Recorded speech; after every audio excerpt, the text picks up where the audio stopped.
संबलपुरी गीत के भल पाउथिबार सबु श्रोता मान को गीतकार डुलुसुनार जोहार। भोला बाबांकर भक्ति भरा गीत को गाउछन मिस्टर गंगा आउ लिखिछन डुलुसुना, सहयोग करिछन अक्ष आउ संगीत देछन सहदेव पांडे। धन्यवाद। अरे घर थिले भाई काड़ा है बाके चाली जी माँ बाबर धाम के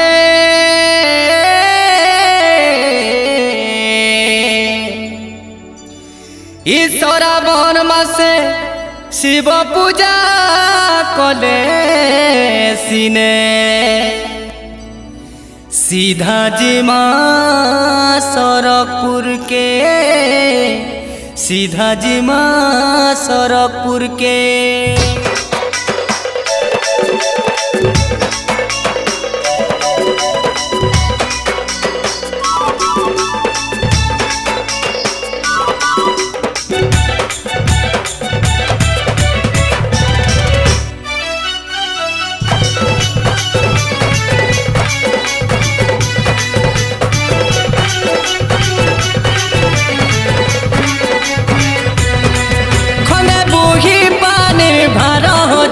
चलो आमे शिवंकर भक्त हो भाई नहीं न कहा के डर। गाई बाबर महिमा बोल बम, बाबर धाम के जिमा बोल बम, शिवर महिमा गाई आमे जिमा धाई आमे हो भाई कौड़ी बाला बोल बम बम बम बम बम भोला पारी करो प्रभु डमरू बाला बम बम बम बम भोला पारी करो प्रभु डमरू बाला।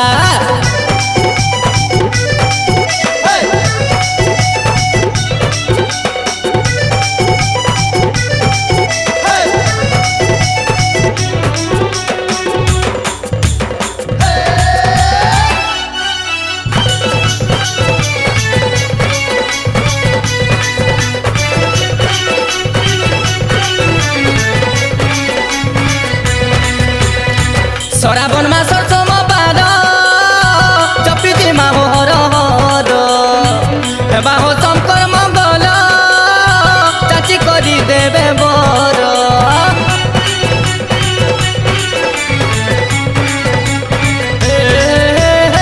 सराबन मासर सोमबार चपी जिमा हर हर हेबा हो शंकर मंगल भाई चाची करी देवे बर। भोला शंकर बोल बम पार्वती करबर बोल बम से भोला शंकर पार्वती करबर दर्शन देले हेला हेला बोल बम बम बम बम भोला पारी करो प्रभु डमरू बाला बम बम बम बम भोला पारी करो प्रभु डमरू बाला।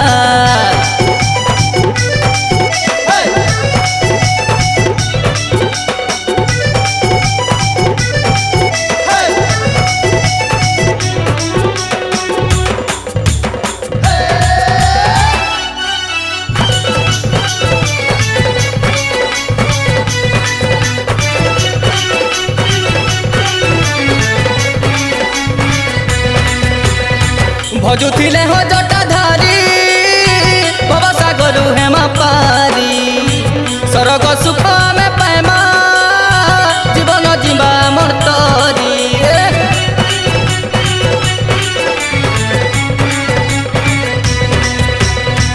भजुथिले हो जटाधारी बाबा सागरु हेमा पारी सरग सुख में पाएमा जीवन जीवा मर्तरी। बोल बम हमको देवे सकती बोल बम कोयला सपति देवे सकती भक्ति रे मन रहले हेला बोल बम बम बम बम भोला पारी करो प्रभु डमरू बाला बम बम बम बम भोला पारी करो प्रभु डमरू बाला बम बम बम बम भोला पारी करो प्रभु डमरू बाला। हमें बूढ़ी पानी भार भोजी मा चलो बोल बम नहीं न कहा के डर कई बाबर महिमा बाबर धाम के जिमा शिवर महिमा गाई हमें जिमा धाई हमें हो भाई कौड़ी बाला बोल बम बम बम बम भोला पारी करो प्रभु डमरू बाला बम बम बम बम भोला पारी करो प्रभु डमरू बाला बम बम बम बम भोला पारी करो प्रभु डमरू बाला बम बम बम बम भोला पारी करो प्रभु